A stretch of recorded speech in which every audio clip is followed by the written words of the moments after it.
Okay, little tip, little mini lesson. I've got my pants on, by the way, so I'll try not to get my flange in the shot. Little mini lesson. We're going to be talking about business today. If you're new to business in particular, I get a lot of people saying things like, I want to compete for price. Many new business people think that they want to go and have the business that has the lowest prices in the game, right? And who wants to do that? Everyone tries to do that. So the competition's thick.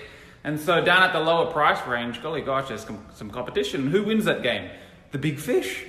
If you're new to the game and you're a little fish and you don't have a lot of capital to buy in bulk and your supplier cost is higher than the big fish is going to put you out of business if you try and compete with them on low prices.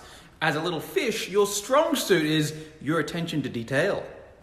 Many of you have heard me explain the DRIF formula. This is a formula that, well, I basically cooked it up myself, but it is a formula that's very, very accurate. And it tells you basically how much income can be milked out of a particular venture or a product or a business.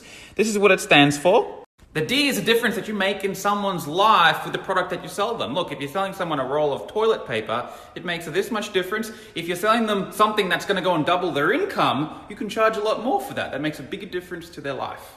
The R is the reach that you have with that particular product or service. If you go and sell 100 people a roll of toilet paper, and then you go and sell 200 people the roll of toilet paper, you've got twice the reach, all things being equal, twice the income. The I is the average income for your clientele. If you're going to making a 5% difference in the life of a 13-year-old who doesn't have any income to give you, how much can you afford to pay for your product?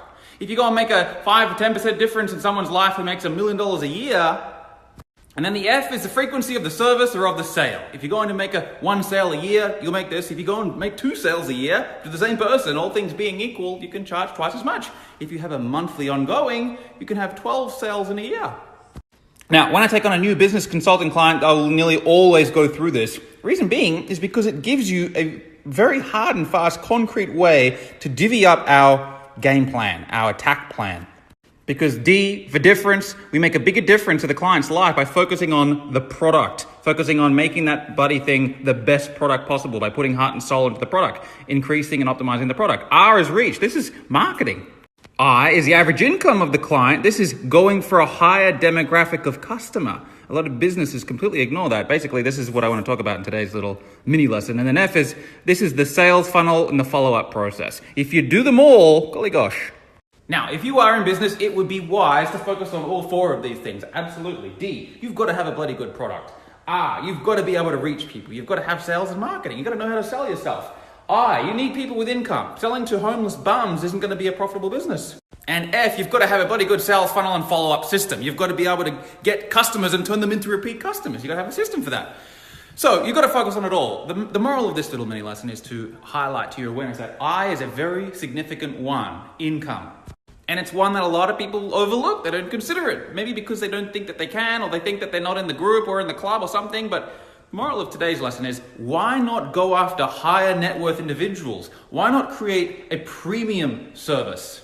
If you're a personal trainer and you're sick of going down to the gym and serving a bunch of people all week, why don't you focus on the high net worth clients? Why don't you go to all the most expensive streets in your town and do a letterbox drop and say, I'm a premium service PT. I will come to your house. And you market yourself elegantly, and you brand yourself well, and you talk well, and you dress the part, and you look good, and you're a premium PT. You charge more for it. You serve less people, but you charge more for it. You do less work, you get a higher quality of clientele, and you get the added bonus of hanging out with people who are at the next level financially. You can't put your hand in the pot of glue without some of it sticking. You go and hang around with 5 or 10 multi-millionaires every week and you do your work. Guess what? Not only will you get paid more, you'll work less. That will rub off on you as well. Instead of getting a lower quality of client and you've got to turn over so many of them and you've got to use crazy marketing tactics to get them and keep them and they don't show up on time and they're not paying you and they can't afford you anymore, you go to the best. Why not go to the top? Golly gosh.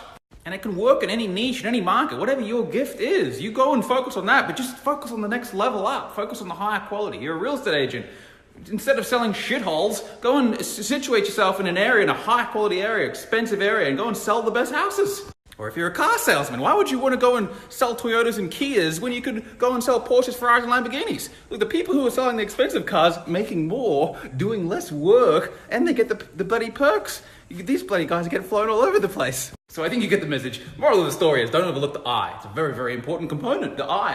So many people ignore that. But if you can go after a clientele that has double the average income, all things being equal, you have double the income in your business. And there's no reason that you can't go to the top in a pretty short period of time if you believe that you can, and if you're willing to do what it takes to get there. And if you're not willing to do what it takes to get there, then whatever you're selling, whatever you're doing, that's not your jam. That's not your gig. Quit.